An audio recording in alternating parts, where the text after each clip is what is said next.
Now the Lord had said to Moses, this is we're breaking up the narrative flow here to introduce something that had been spoken at some point before this last chain of events. Like I said, we're going to do that a few times, and this is one of those times. I will bring one more plague on Pharaoh and on Egypt. So before Moses went into that chamber at the end of the plague of darkness to have that confrontation with Pharaoh, he already knew what God is telling him here. After that, he will let you go from here. And when he does, he will drive you out completely. Tell the people that men and women alike are to ask their neighbors for articles of silver and gold. The Lord made the Egyptians favorably disposed toward the people, and Moses himself was highly regarded in Egypt by Pharaoh's officials and by the people. So Moses said, this is what the Lord says. About midnight. So I guess he's now back to talking in front of Pharaoh again. This conversation with Pharaoh was interrupted briefly, but now he's speaking back to Pharaoh again. This is what the Lord says. About midnight I will go throughout Egypt. Every firstborn son in Egypt will die. From the firstborn son of Pharaoh who sits on the throne, to the firstborn son of the slave girl who is at her handmill, and all the firstborn of the cattle as well. There will be loud wailing throughout Egypt, worse than there has ever been or will ever be again. But among the Israelites not a dog will bark at any man or animal. Then you will know that the Lord makes a distinction between Egypt and Israel.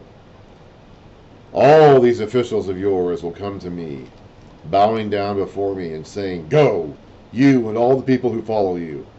And after that, I will leave. Then Moses, hot with anger, left Pharaoh. The Lord had said to Moses, so this goes back to some previous conversation that Moses and the Lord had before this, Pharaoh will refuse to listen to you, so my wonders may be multiplied in Egypt.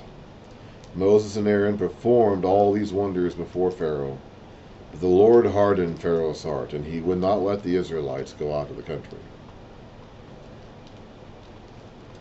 The Lord said to Moses and Aaron in Egypt. So this is, I don't know when this particular conversation is taking place.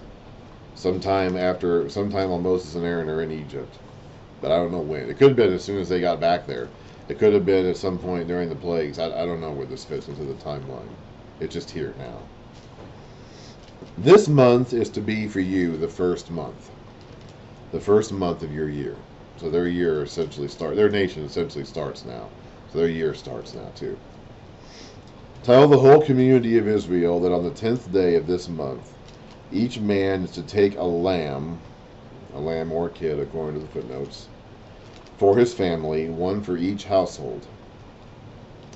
If any household is too small for a whole lamb, they must share one with their nearest neighbor, having taken into account the number of people there are.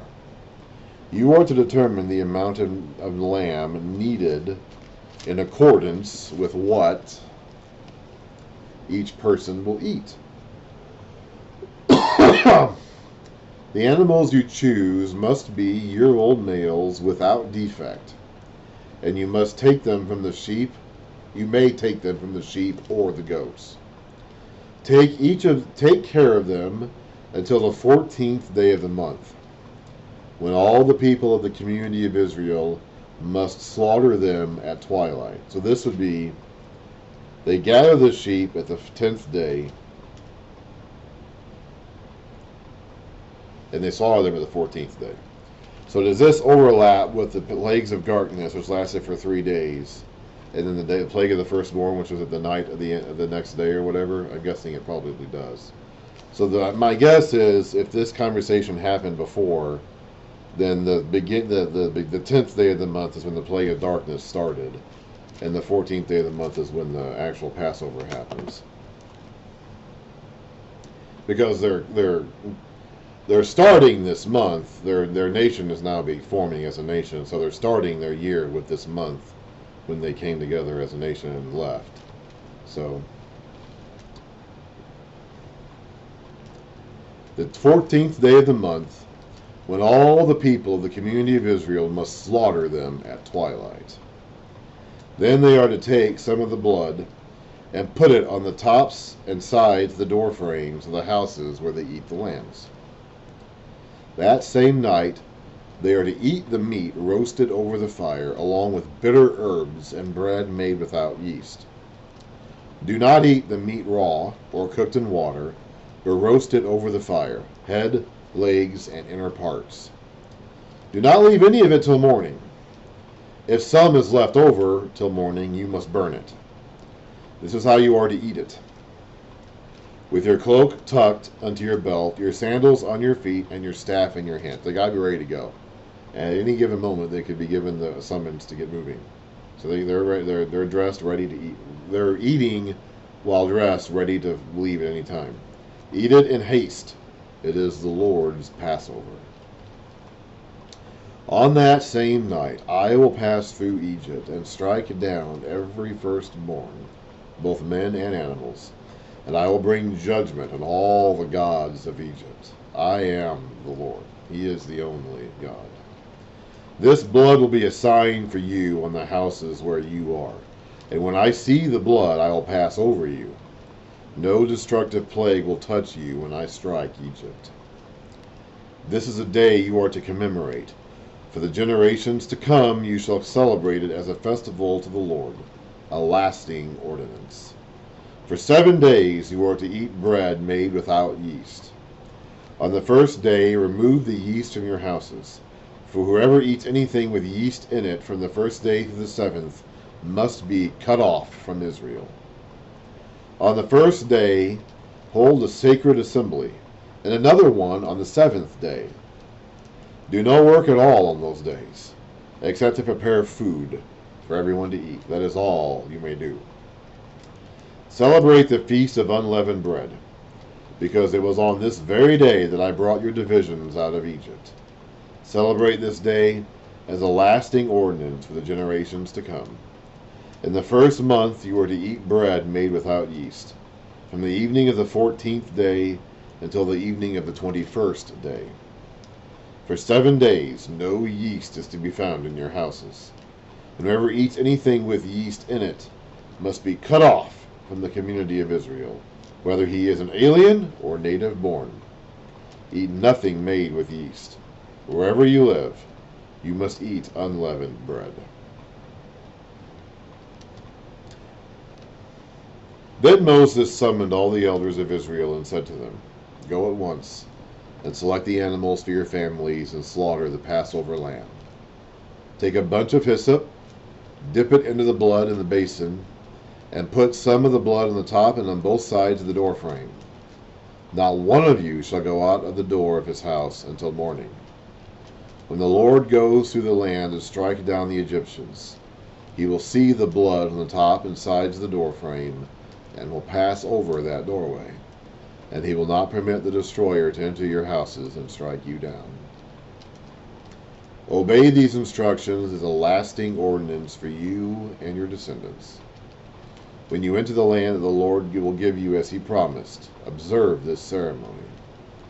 And when your children ask you, What does this ceremony mean to you? Then tell them, It is the Passover sacrifice to the Lord, who passed over the houses of the Israelites in Egypt and spared our homes when he struck down the Egyptians. And the people, now that's Moses' instruction to the people. Then the people bowed down and worshipped.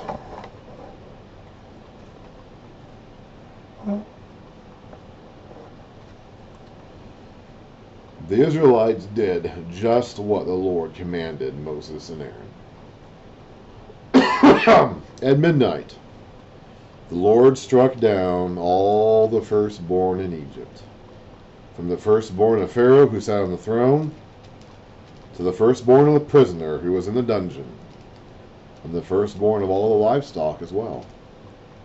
Pharaoh and all his officials and all the Egyptians got up during the night. So I guess they knew something had happened.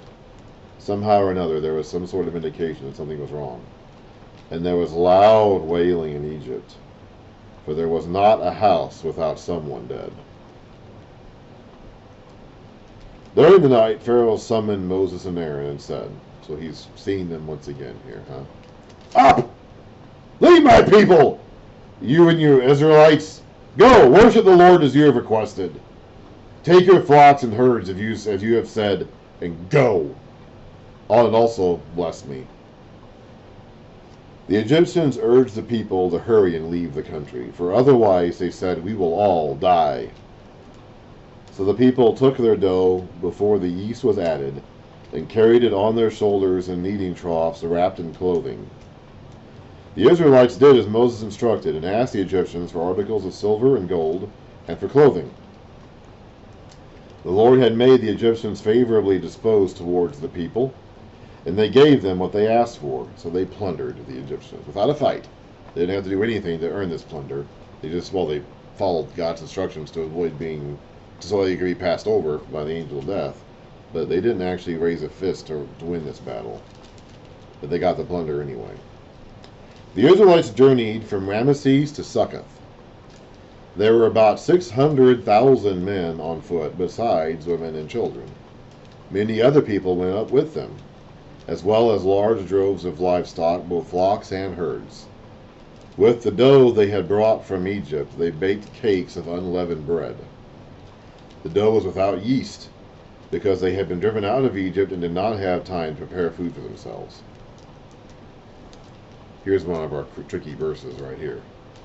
Now, and the default translation here in the NIV goes as such. Now, the length of time the Israelite people lived in Egypt was 430 years.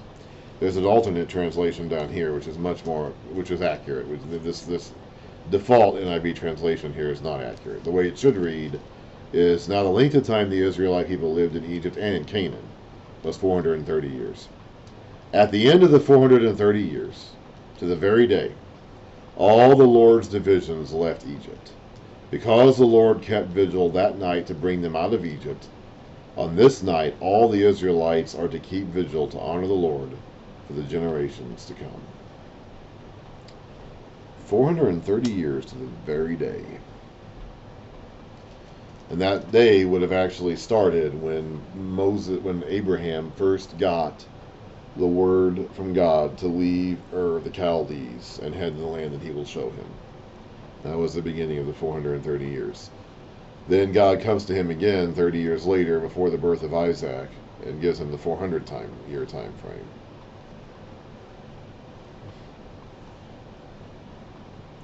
Okay, so those are the 10 plagues of Egypt. I have some more information to talk about in terms of the plagues and the Egyptian side of the plagues. I'll cover that in another lesson at some point. I might wait until after I get the Israelites out of Egypt altogether, because we're not actually done with Egypt. We still have a little bit more to deal with them. But I'm done for today. That's enough for now.